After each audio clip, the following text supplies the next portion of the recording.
3, 2, 1, 0, and liftoff. Welcome to Mission CTRL, Peralta Design's podcast on all things branding and digital marketing. Since 2008, Peralta Design has launched hundreds of brands with award-winning identities and websites. Join our hosts Ramon and Jorge as they use decades of combined experience to tackle topics with past clients, industry partners, and the rest of the PD crew. At Peralta Design, we launch brands. But for now, let's launch right into this episode of Mission CTRL.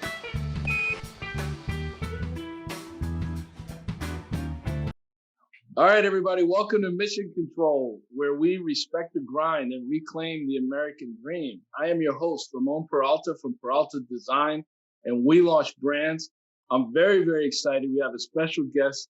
He's a dear Alpha brother that I've known for well over 20 years, probably close to 30. He served our country honorably. He's recently retired from the Army as a colonel, and he's now completely reinvented himself. Yes, you heard that right. He's got an alias. He's living the dream, and that's really the title of our show today. He's always had a dream to own and care for horses, and he's doing it. And I'm so happy for him. Please help me welcome Gus Trent, aka my brother Harlan Ware.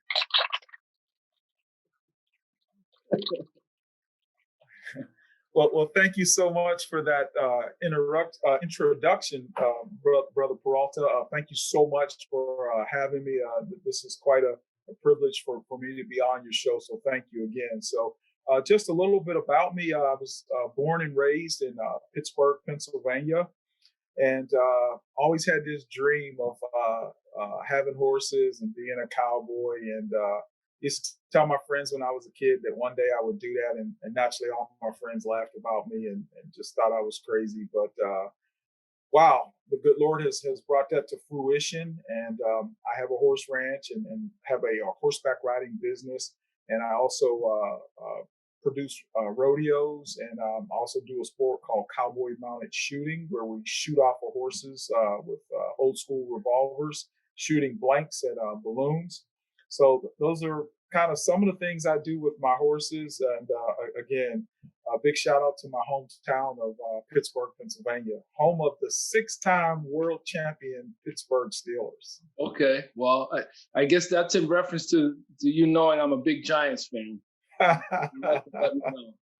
We're only 4-time world champions, but I got you. Getting there. But listen, man, in true Alpha fashion, you didn't just, fulfill your dream of owning a horse. It's like alphas are just extra because you just rattled off all these things you've got as an entrepreneur, and a lot of our listeners are entrepreneurs. You've got a lot of things going on with this business. You've got the ranch where people come and see you, right? And then You're doing the rodeos. And how did this all, just take us back? Like, how did it go from you just wanting to buy a horse to all these different monetization strategies you've got going on? Well, let's take it back to, let's say, 2010.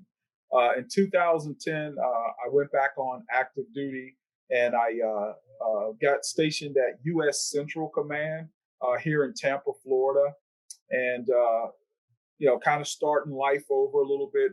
I had gone through a really ugly divorce, and just needed to just kind of start over, so to speak. So I get to U.S. Central Command in 2010, and I'm there for probably about a month, maybe a month and a half. And one day a coworker says to me, "Hey, I've got to get going after work. I've got to go." She actually said she needed to pick up her trailer. So she was a female, and I'm like, we talking about pick up a trailer. She said, "Oh, my horse trailer's in the shop, and I got to go pick it up." So I go, "Wow, you have horses?" And she's like, "Yeah." And I said, "Oh, I'd really like to come see him one day." So probably like maybe 2 or 3 weeks later, she told me that, I could come up to the place where she was keeping her horses at. So we make the journey, and I'm seeing all these horses, and I'm just thinking like, wow, this is really cool.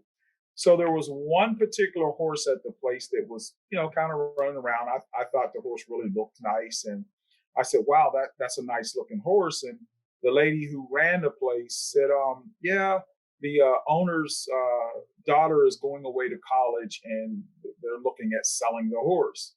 So keep in mind that, I've just moved to Florida. It was, I think, May or so. Know nothing about horses. So on the ride back home, I said to my friend, I said, wow, I said, I've always wanted to own a horse. And, she had some conversation with me and she didn't pay it much attention. I mean, people always get excited around horses. So I started thinking about it. And I started just, getting it in my head that, man, here's a horse for sale. Mm-hmm. So fast forward maybe about 3 weeks later, I say, man, I'm thinking about buying this horse. And I asked my coworker, I said, hey, will you help me out? Because, I don't know too much. And she agreed to help me out. And needless to say, 3 weeks later, I buy this horse. I know absolutely nothing about horses. YouTube becomes my best friend. I start, reading books. I start just engulfing myself into this whole horse thing. So now it's like I'm obsessed with it. I'm staying up late every night. I'm watching videos. I'm reading books. I'm trying to learn as much as I can about what to do with this horse. So a lot of the lessons that I learned were the hard way, because I would not recommend somebody that knows absolutely nothing about horses just reading a couple books and watching a couple videos and then purchasing a horse. But, as an alpha man, we take on challenges. Alphas are used to those kind of things. So I just engulfed myself in it and, started learning a lot of things and just kind of took to it. And then as I started learning things, I learned about horse behavior. And unfortunately, the horse that I had got, he really had not been rode a lot. Okay. So he wasn't a horse that was very easy to deal with. So I had to kind of learn and overcome all of those challenges. And then, I eventually started riding him. And my daughter, I think Madison was like maybe 12 or so at the time. She would come down to visit me. Well, I can't go horseback riding with one horse. So I said, I need a kid-friendly, safe horse for my daughter. So I get another horse. So now she has her own horse. So, we started doing that bonding. And then one day somebody asked me like, okay, now that you're riding your horses, what do you want to do with them? And I didn't understand that concept. What do you want to do with them? Like, okay, there's different equine sports and different equine events that you do with your horses. So I happened to see this ad for cowboy mounted shooting. And I started Googling it, looking up, and I saw these guys like running on horses and, shooting off them. And I thought, man, that's some real, cool stuff. So the place had said, you can come out and participate in the training or whatever. So being a true alpha man, I stepped up and, showed up at the place with my horse that I've had like all of maybe 60 days now. I really don't know how to ride, but, I show up at the place, I watch a couple guys and girls, and I'm like, okay, give me the guns, my turn. And literally the first time I ran a horse through a course, I hit like 7 out of 10 targets. And I thought, okay, I just need a little practice.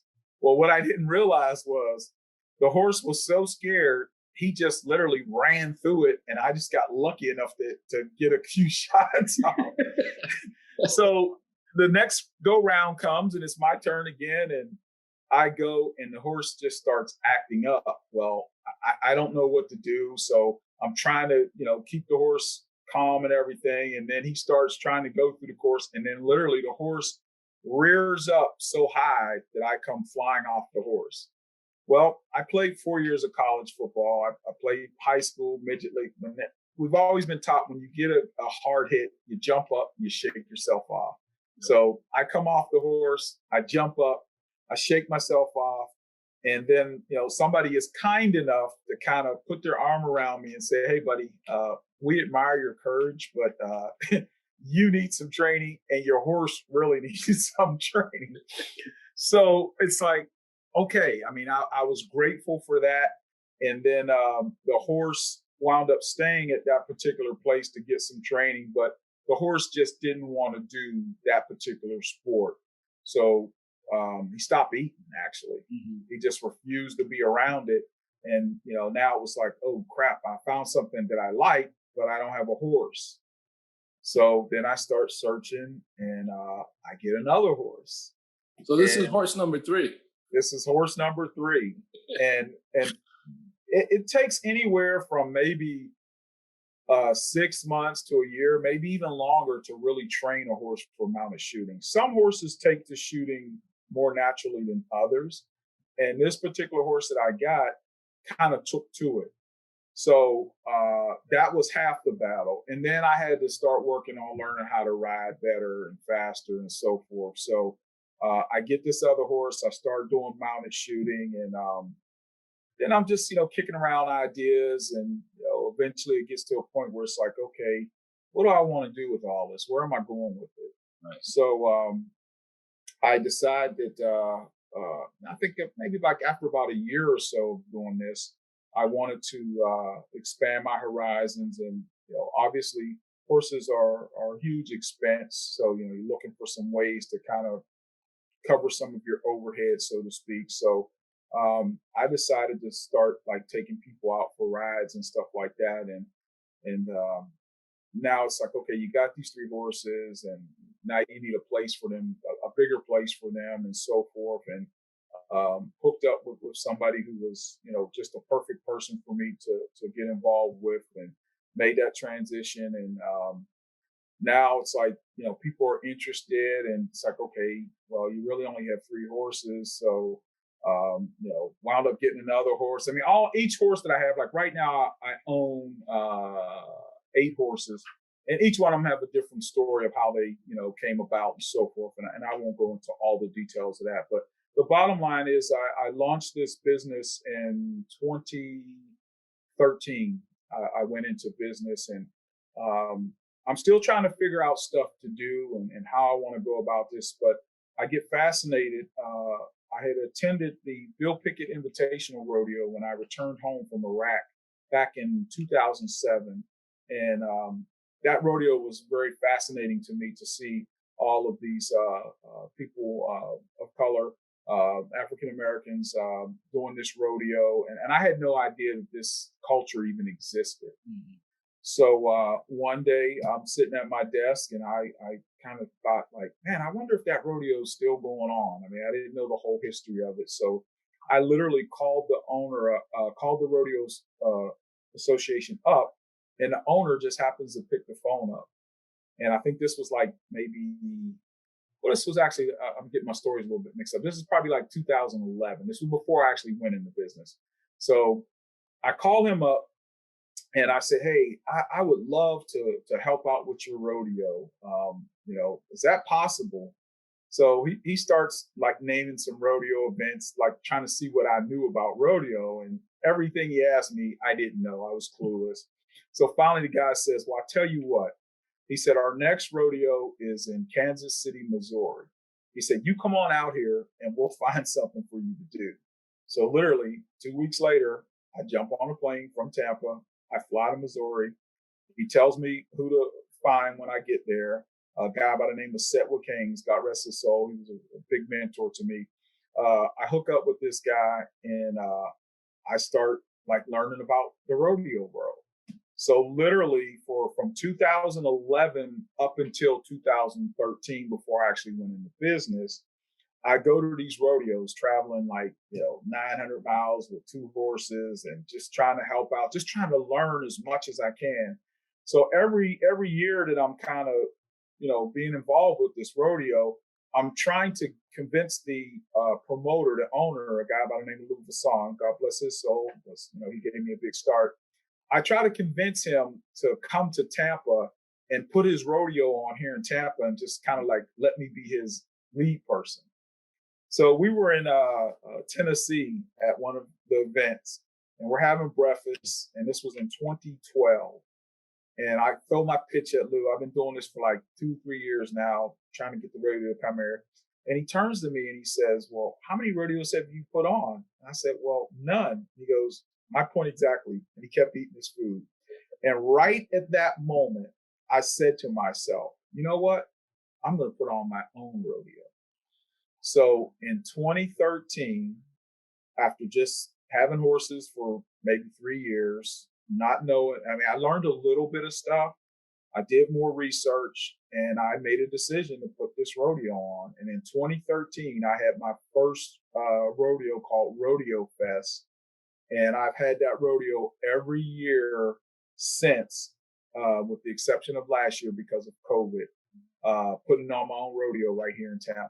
So now what consists of, what qualifies as an event as a rodeo? Okay, so a rodeo usually consists of different events such as bull riding. You could have calf roping, where you have to run your horse and rope a calf. You have what's called steer wrestling, which was actually invented by a Black Cowboy by the name of Bill Pickett, where you jump off the horse and you wrestle a steer to the ground. You could have mounted shooting at a rodeo. We do a 4-horse relay race, which is just like a track race, but you're running 4 horses, passing a baton, racing against the clock. And another sport called barrel racing. And then 2 years ago, we added a sport called mutton busting, which is primarily for kids. That's how they kind of get used to riding bulls and steers and things. They're riding sheep. So I started that rodeo in 2013. And that kind of took off. And then one of the local municipalities here in Florida called Pinellas Park, they approached me and said, hey, we have this annual rib cook-off and we'd like for you to put a rodeo on for our city. So I've been doing that rodeo for about the last 6 years. And all this time, I'm still going to help out at the Bill Pickett Rodeo, learning to do different things in there. They had me tracking steers and calves when they need to go back into the shoe. Just whatever kind of needed to be done. I was a hand for that rodeo and continued to be affiliated with it. And just kept launching my business and getting more people to ride. And then I started teaching people. And now I have adults and kids that come out to my ranch and learn how to ride. And for a while there, it's just like everything I was doing was just horse related. So it's something that I'm very passionate about. I enjoy it, watching somebody go from not knowing anything about horses to learning how to ride. And then I host a couple local events at my ranch once a month where people come and compete. So and at the rodeo, I serve as the announcer. So I announce the whole rodeo and kind of be the MC, so to speak.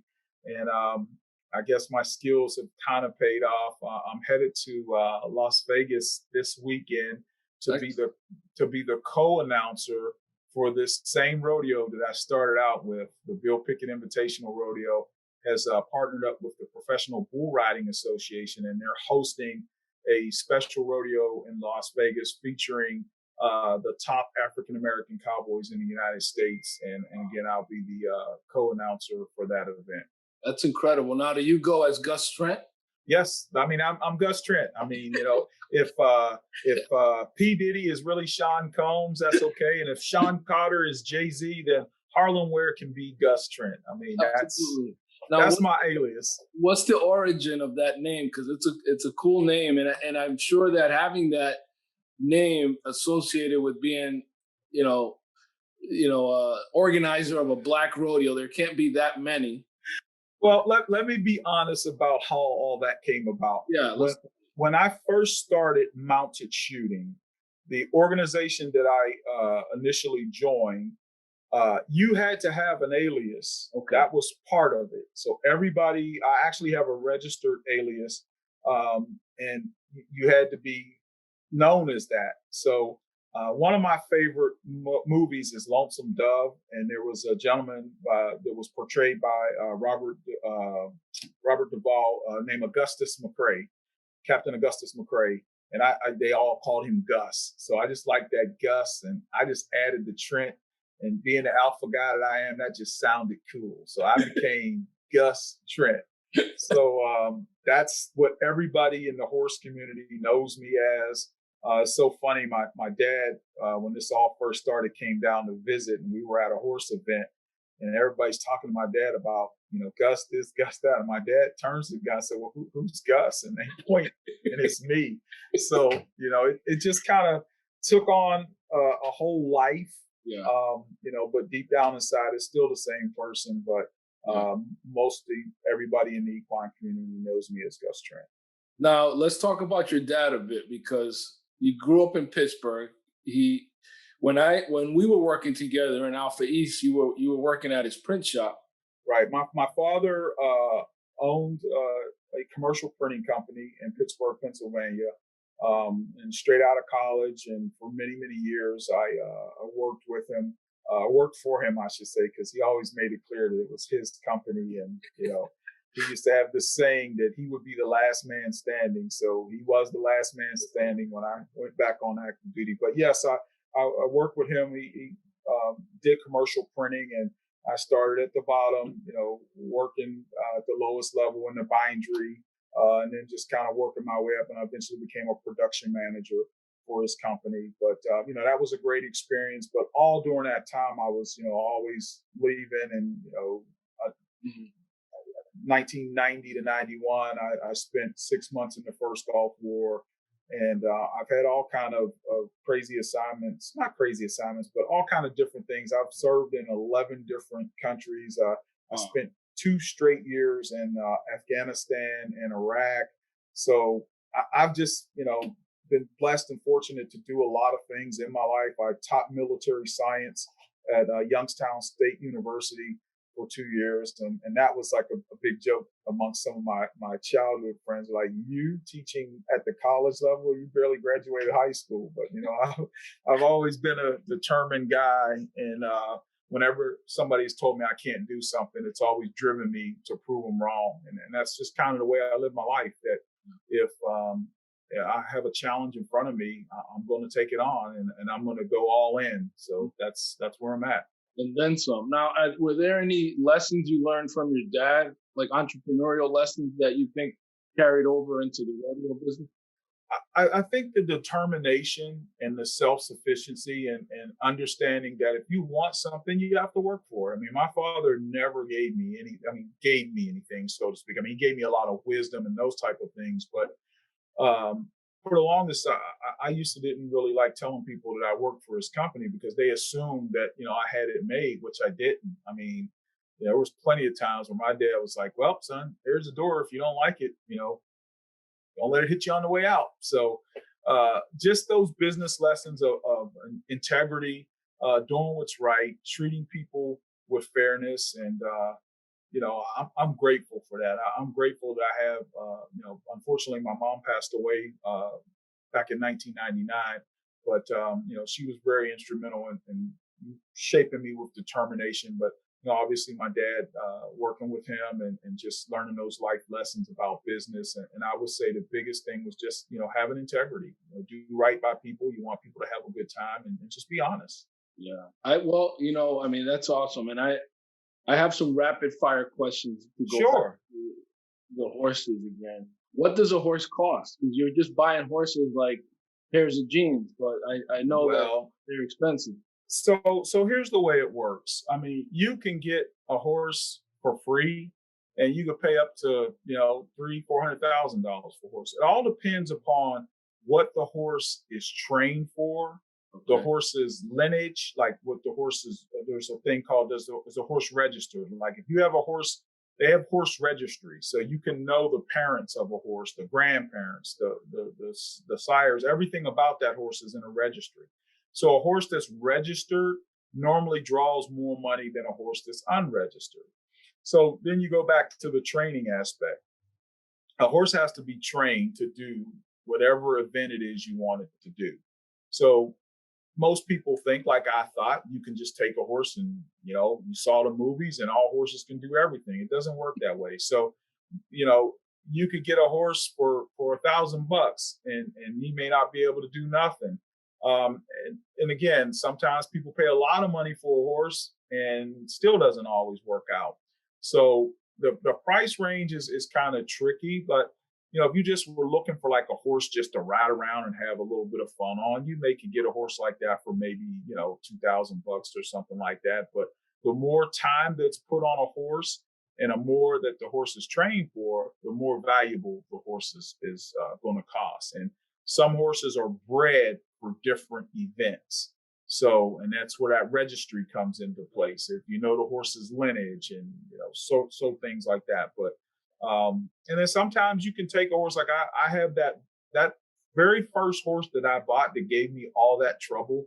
I still have that horse. He's 24 years old. And I will tell you that there were times where I couldn't stand that horse, where I literally was ready to just get rid of him because he had a quirky personality. But over time, he developed, and he's a lot more valuable now because he's a great kid horse. Like, I can take a kid that's never really been around horses and put that kid on that horse, and he's going to take care of him.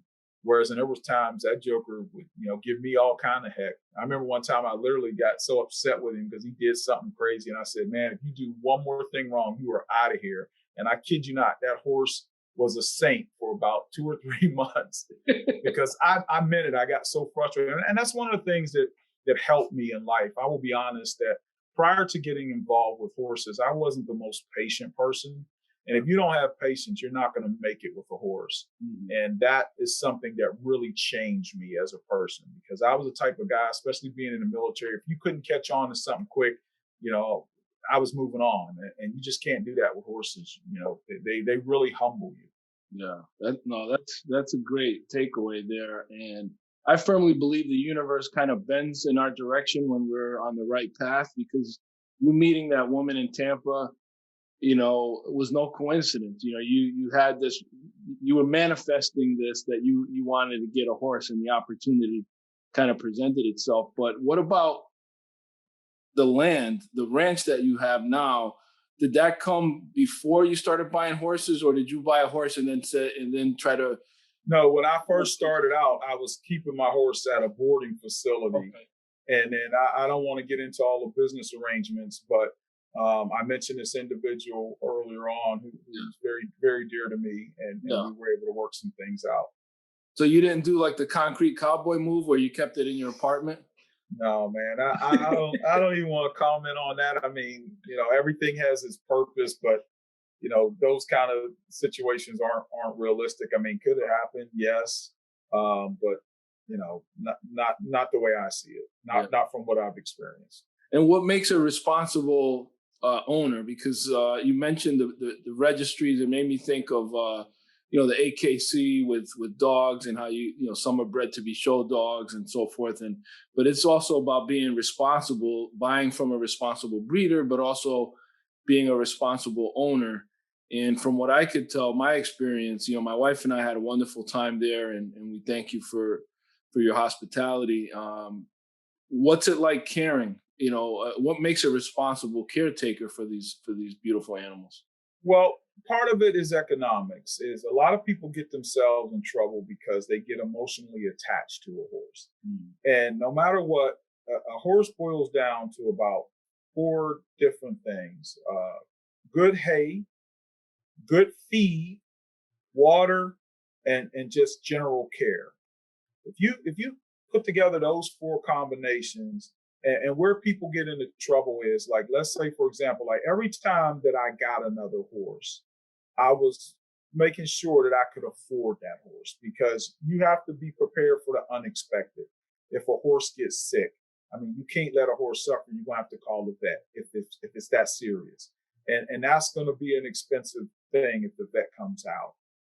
And then sometimes you got to know when to cut your losses with a horse. As much as you're attached to it, I know people that have gone into exploratory surgeries and all these different things, and they have spent thousands of dollars on a horse that just doesn't carry that value.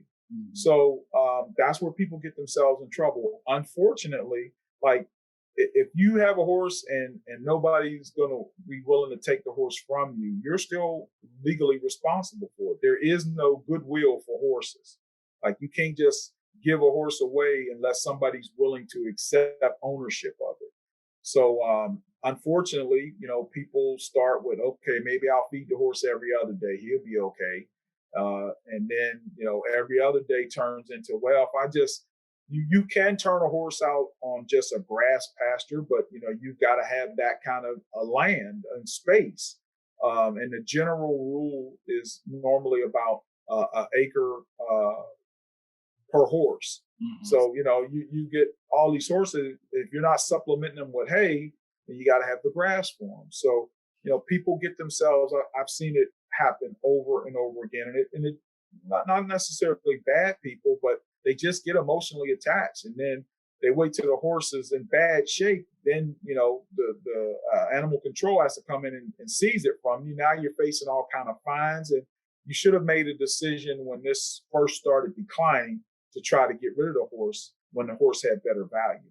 And then sometimes these rescue places, they take in these horses and they keep taking them in, and the next thing you know, they're in trouble because they mostly operate off of donations. Well, if you're putting out $500 a month for a horse's care, and now you've got 3 horses, but you only got $1,000 you're taking in, something's going to be short. Right. Now, we joked about all the different revenue streams you've had, and I think it's admirable that you jumped into this and sought out mentors. You put yourself out of your comfort zone, you followed your passion. I really think a lot of this is going to be valuable to our listeners. But what do you see if you had a crystal ball for the future of the Gus Trent Horse Ranch?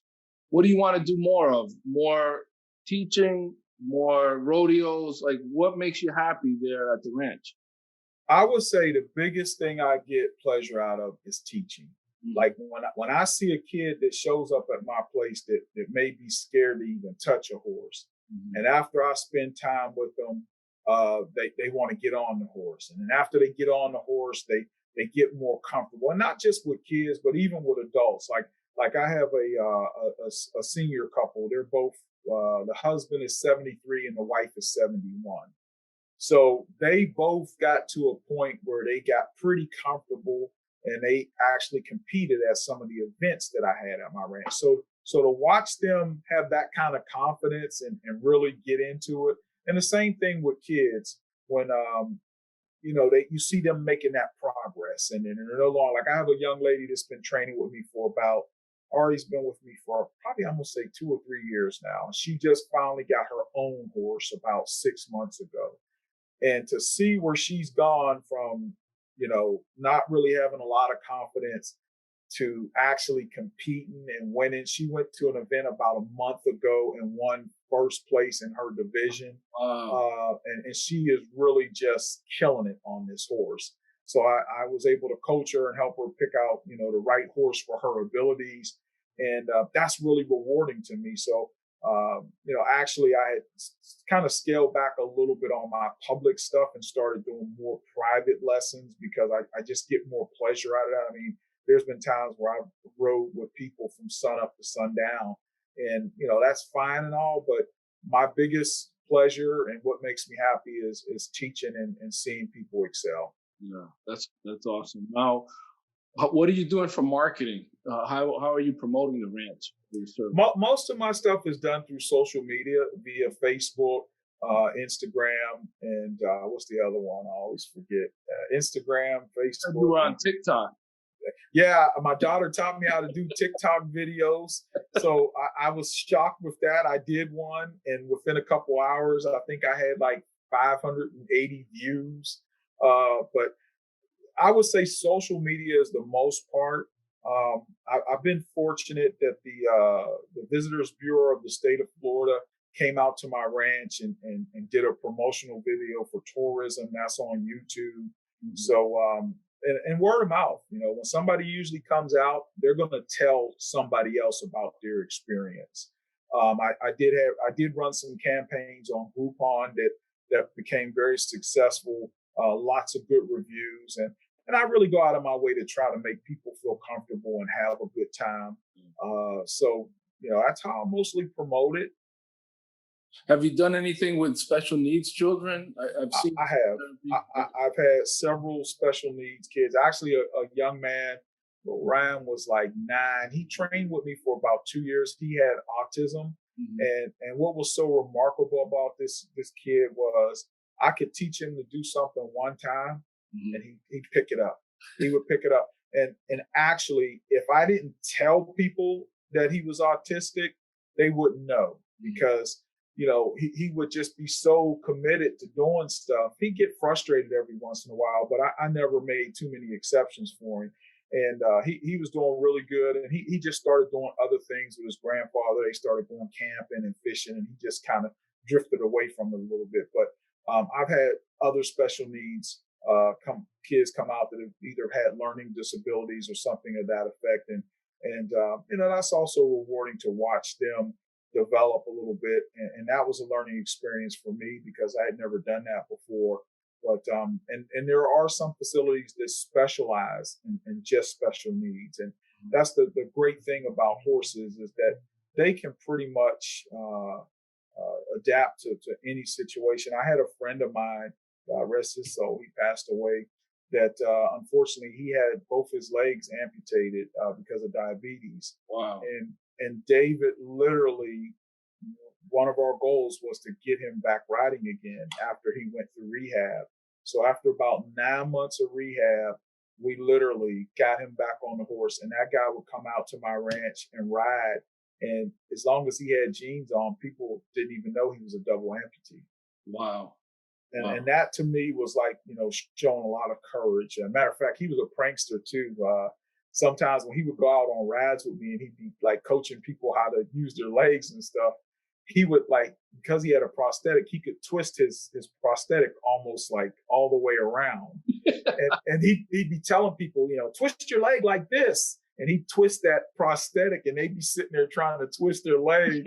And then he would just like pull his pant leg up and show them the rod, and they would just bust out laughing. I mean, yeah, that's hilarious. Yeah, he was quite a hoot.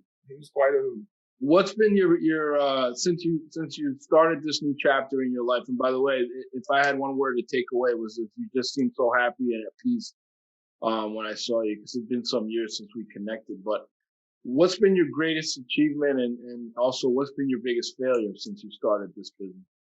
I would say my biggest achievement is finally finding total peace and serenity in my life. I mean, obviously, you know, spending as much time I did in war zones and just, you know, dealing with loss of life and things like that, and just normal stresses and you know, losses of my mother. My mother literally at 63, she took her last breath in my arms. You know, she fought cancer for about 2 years, and she had some other medical issues. But like literally, you know, having somebody that raised you take their last dying breath in your arms, I mean, that was just incredible. So, you know, obviously there was a lot of sadness with that, but I would just say, and I've reached that point where, you know, I got remarried 3 years ago and met a lady from my church that just is truly an amazing person that's right for me, and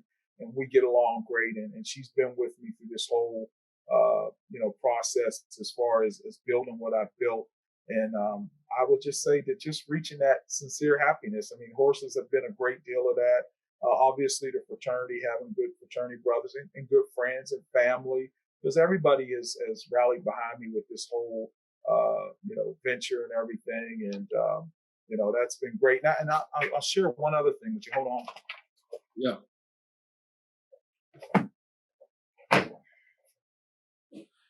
I don't know if I mentioned it to you, but, you know, I wrote a book, Grace, Mercy, and Determination, the life story of Gus Trent, aka Harlan Ware. So, you know, this is available for purchase. But, you know, this was like healing for me. This was putting a lot of my struggles that I had, you know, early in life, because I was not always a stellar citizen, should I say. I had some difficulties in school, struggling to learn and just behave myself, and you know, overcame a lot of those things. Started drinking at 13 years old, and you know, that's not good. And over just, you know, low self-esteem at one point, believe it or not. I really had low self-esteem, didn't believe in myself, and I think sports helped me overcome those things. But again, you know, writing that book was just like therapy for me.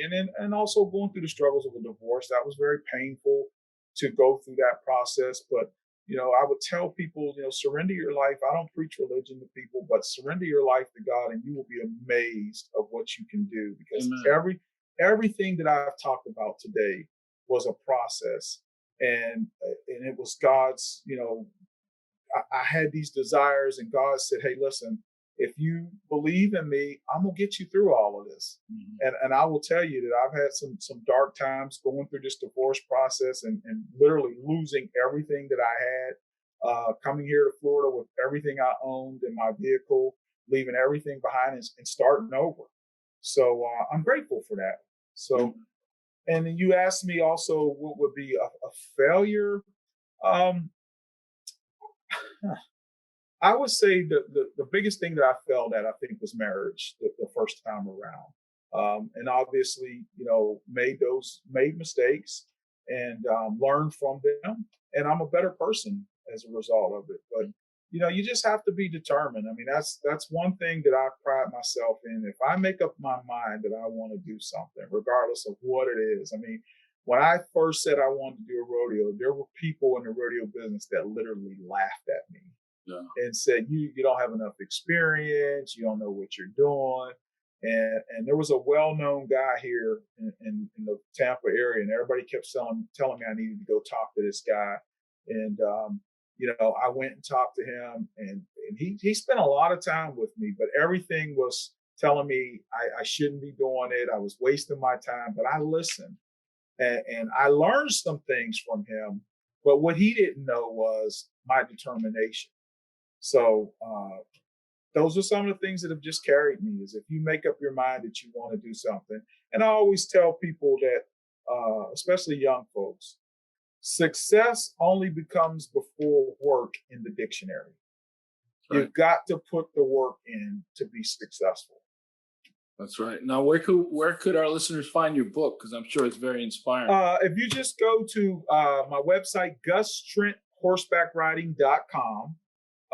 You can order that book, or you could just send me a message. You can reach me by phone. My phone number is 412-592-6916. You could just send me a text and say, hey, I'd like a copy of the book, and I'll send it directly to you. Or you can go to my website and get it. But, God's just been really good to me, man. I mean, put people like you in my life a long time ago. I mean, when you called me and told me you and the wife wanted to come, it was like, wow, man, I know this dude from way back, and he still remembers me, And as I recall, you and I didn't always agree on things, but we were fraternal and brotherly towards one another. And I'm proud of you for the accomplishments that you have done with your brand. And I'm just, like I say, God works in mysterious ways, and we reconnected, and it brings back so many fond memories. Yeah. And you're doing great stuff, man. Thank you, man. Thank you. And let's close out by having you promote the rodeo that's coming up. This is a pretty big deal. So my annual rodeo is coming up August 28th here in Tampa, Florida. It's called Rodeo Fest. So if you just Google Tampa Rodeo Fest, there's a whole page that'll come up on that through our website called ticketleap.com, and it has all the details about the rodeo. But it's a full-blown event. We're going to host a picnic out at my ranch the Friday before the rodeo, the Saturday rodeo. So if you're in town, you can come on out to the ranch and see the ranch and see the horses and everything. And just come on out. If you've never been to a rodeo, this is a great time. And Ramon can attest to Tampa being a nice area to come and visit. And I'll throw a plug in for the Bucks. I mean, we are the home of the Tampa Bay Bucks. So, you can come to Tampa. Super Bowl champs. Yeah, see the Super Bowl Buccaneers. And there's lots of stuff to do here. So if you want to make a weekend out of it, come on to Tampa. I'll be glad to host you. Yeah, man. I can't wait to come see you again. I'll certainly make another visit. For sure. Looking forward to it. Well, thank you. Thank you for being on our show. You've been very inspirational. I'm sure our listeners are gonna reach out to you through the website, get the book, contact you. Yeah. Thank you. You can also reach me on Facebook at Gus Trent as well. So excellent. Again, thank you so much, Ramon. I appreciate it, man. Much love. Same here, man. Likewise. God bless. Okay, 06. 06. Thank you, everyone, for listening to this episode of Mission Control. Until next time, this is Ramon Peralta with Peralta Design, and we launch brands.